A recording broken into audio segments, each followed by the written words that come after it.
Gestion abusive de fonds publics et l'opposition veut sa destitution. RFI.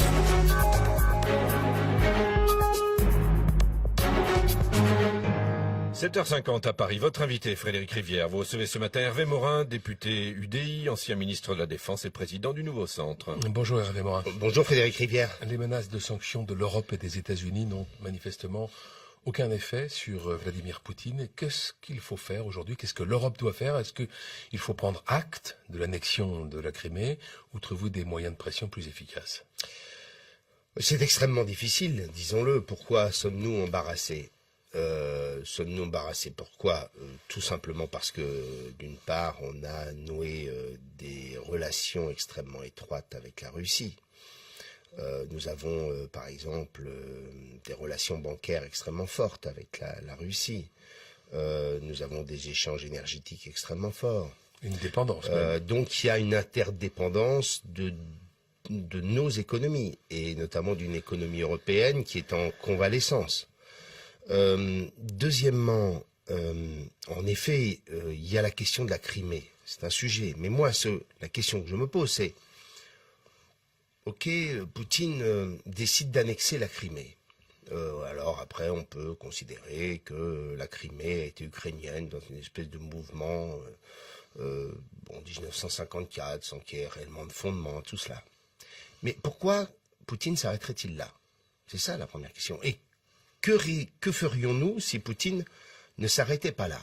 Vous pensez aujourd'hui qu'il a dans l'idée d'aller plus loin, lui? Je n'en sais rien, mais pourquoi Poutine ne considérait-il pas que l'Est de l'Ukraine, russophone, à travers des mouvements qui seraient construits et constitués, pourrait-elle aussi décider de faire partie d'un autre ensemble?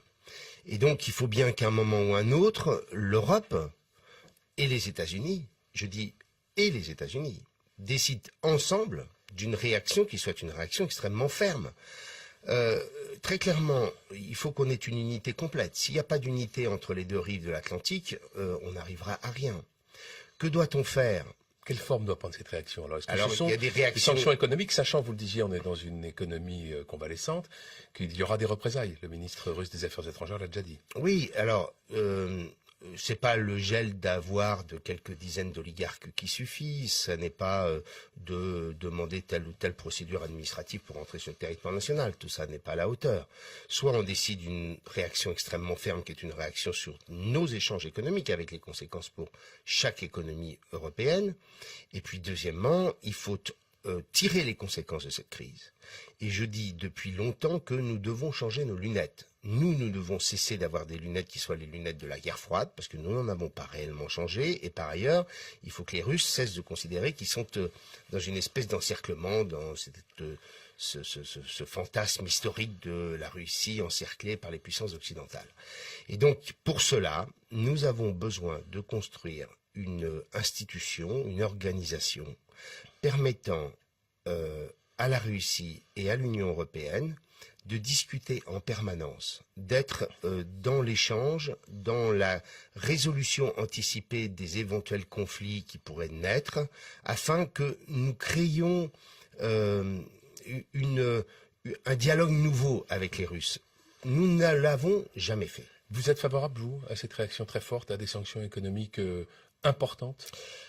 Je le suis parce que je me dis que demain matin, si Poutine, pour des raisons intérieures, de politique intérieure, de faire renaître le sentiment nationaliste russe, pour tenter de mettre de côté ses difficultés sur le champ économique, parce qu'on sait très bien que la Russie ne va pas bien économiquement. On peut se dire que Poutine pourrait se lancer dans une nouvelle opération et qu'il faut bien qu'un jour ou l'autre on lui dise ça va bien, quoi. Vous avez été ministre de la Défense, est-ce que vous êtes favorable à la suspension, voire à l'annulation du contrat de vente de Mistral? Ce sont des bateaux porte-hélicoptères. Laurent Fabius a fait marche arrière sur le sujet. Ouais, il a parlé d'annulation, puis il a parlé d'éventuelle suspension. Bon, j'ai été à l'origine de ce contrat. C'est moi qui ai commencé les discussions avant que Nicolas Sarkozy ne les accepte en conseil restreint.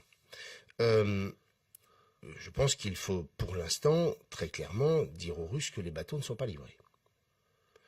Et que tout dépendra des conditions dans lesquelles le dialogue se reconstruit avec la Russie. Mais on ne peut pas d'ores et déjà considérer que on ne fera rien sur ces deux bateaux qui ne changent rien sur l'équilibre stratégique entre la Russie et l'Ukraine. J'ai lu des papiers disant mais ça favorise l'hyperpuissance russe. Honnêtement, entre l'armée russe et l'armée ukrainienne, c'est un peu comme si vous compariez l'armée française et l'armée luxembourgeoise. C'est à peu près du même ordre. Donc, c'est pas une pour la question France, de c'est puissance, environ 1 millier mais d'emplois et 1,2 milliard d'euros. J'entends bien. Je vous dis, moi, quand j'ai défendu ce projet, c'est d'une part dans la construction d'une nouvelle relation avec la Russie, d'autre part parce que la France est une puissance ayant une industrie d'armement avec 250 000 salariés, et enfin qu'STX était en grande difficulté. Donc j'ai parfaitement conscience de tout ça. Mais on ne peut pas non plus, uniquement pour des raisons économiques, décider d'effacer des comportements inacceptables. On va parler un peu de l'actualité française. Vous estimiez il y a quelques jours que l'affaire des écoutes de Nicolas Sarkozy avait, je vous cite, un parfum d'abus de droit et qu'en autorisant ces écoutes, le procureur du parquet national financier avait gravement discrédité cette nouvelle institution. Est-ce que les dernières révélations de Mediapart sur cette affaire vous font changer d'avis ?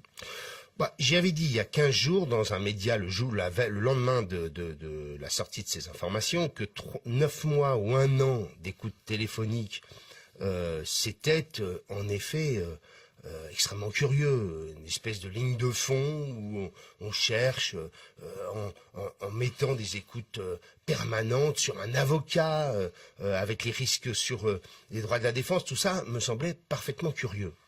Alors après, on a appris que les écoutes avaient été probablement moins longues, etc.